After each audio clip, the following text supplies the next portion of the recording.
Hello, I'm Charlotte. I'm here at Charlotte So Natural in Newton, Kansas on Main Street in historic downtown Newton.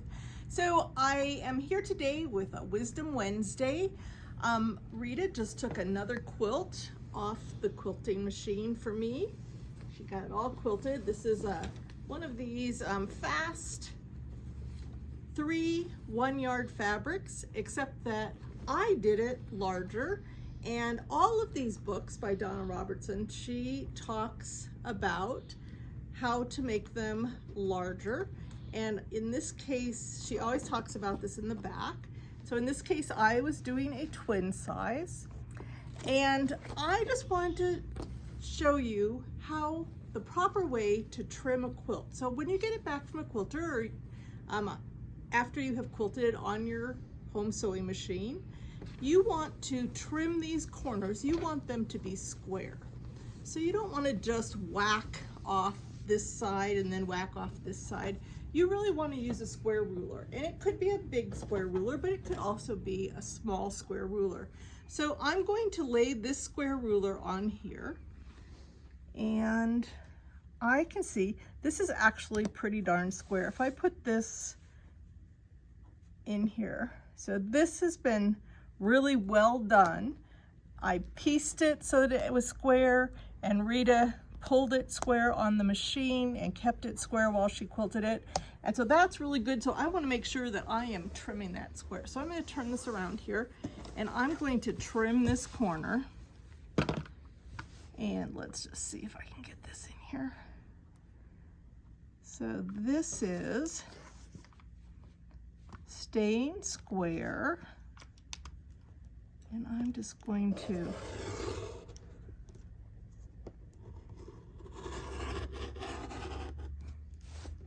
make sure I've got that. And like that. So now my corner is nice and square. That's important because I want to miter this corner with the binding. Now, to write these 3 1-yard fabrics, quilt patterns, Donna opts for doing a straight binding. She calls it the economy binding. If you know me very well, you know I am not really a big fan of single layer or straight grain binding, and this is both of those. But I'm giving it a fair chance, and I've done a couple of them now. And her argument is that these quilts really aren't heirlooms. They are done quickly. They are big rectangles or big triangles, and they are to be used. And when they wear out, which is a pretty good argument. And it's an efficient use of the fabric that she's put into the quilt. You have it left over, enough left over of at least one of them to do the binding. So I have cut this. This is narrow. This is cut, I think it's 1.5. And then I am going to use a bias tape maker to make my tape of this. So I'm going to run this through the bias tape maker. But before I do that, I'm going to seam these together. So this is going to run through this bias tape maker a lot easier if I don't have a big fat clumpy seam. So in order to do these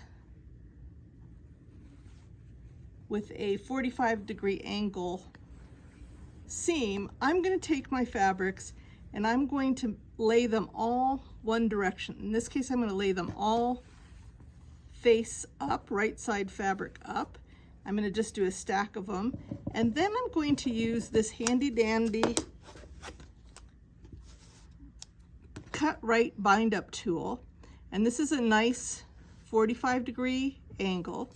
And I'm going to just, from my whole stack here, I'm going to line that up on the straight edge, and then I'm going to just trim it. Now, what's really nice about that little straight edge is that now when I go to sew them together, I just bump that up straight edge to straight edge like that and sew 1/4 inch. And when I press that open, that is a nice diagonal seam, which is going to pass through my bias tape maker nicely because it's not a clump that's going to get stuck.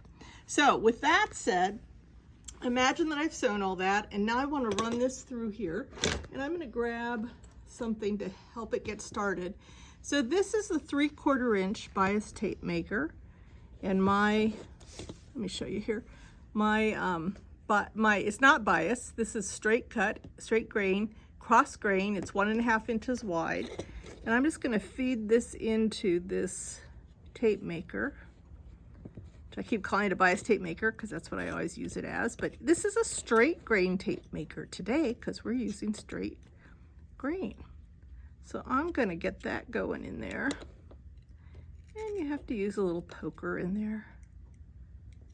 I'm using just a little seam ripper. Okay, so now that comes out, and that's going to fold that so that it's exactly, the raw edges are meeting in the center on the wrong side. And I'm gonna iron that as it's not on my cutting mat, just this is demo, on the ironing board, and I'm gonna iron that, and those will stay. So it's really nice. Now, when I get this all trimmed, let me trim a little bit more for you. So when I trim this, since I have this narrower seam, I'm gonna try to keep that all straight. So I'm going to see that is 1.25 inches.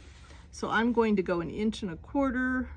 Actually, I can see it a little bit better on another one of these sides. I think on this side I can see it a little bit better. So I will go through and trim this. Now, when I have this all pressed, did I have one where I got it started going? So this, I'm going to now sew this, and these are pressed like so. I'm going to open this up, and I'm going to stitch this just like a scant 1/4 inch again, so I'm not stitching right in the pressed crease line, but just shy of it. So this is like the scant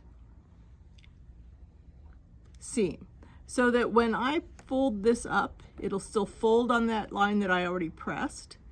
This will be nice and folded under, and this is going to turn over, and I'm going to stitch this by hand. You could stitch it on the machine with a tiny zigzag, and that'll be nearly invisible. And again, we're making this kind of quilt to be used. It's often a youth quilt or a child quilt, or anyway, it's almost like a utility quilt, but I still love to sew my bindings down by hand. So this is one where I've done it the more traditional way. This is my doubled bias binding. You can see this has a little bit of give to it. I hope you can see that. And there are 2 layers of this with the fold on the outside edge. And then I go through, when I'm sewing this, see if I can find where I left my needle somewhere. There it is. So when I'm sewing this, I go into the quilt, and then I go up through the folded edge. And when I'm doing the single layer, I do it the exact same way. So I will do this the exact same way, except that I'm only going through 1 layer of fabric. So that will be like that. That will be folded under, and it'll be there. I will have a stitching line, and again, I will be able to, well, if I had a needle, I'd show you, but I'll be able to just stitch into the quilt and into that folded edge. There's still a folded edge involved. So anyway, that is my tips today on sewing with a straight cross grain cut piece of binding. And you'll have a single layer of fabric. It makes it a little bit finer, a little bit thinner, and it works. It works well. So anyway, hope you're having a great summer so far, and we will have more tips and tricks for you this summer. So keep an eye on our Wisdom Wednesday posts. Thanks. Bye.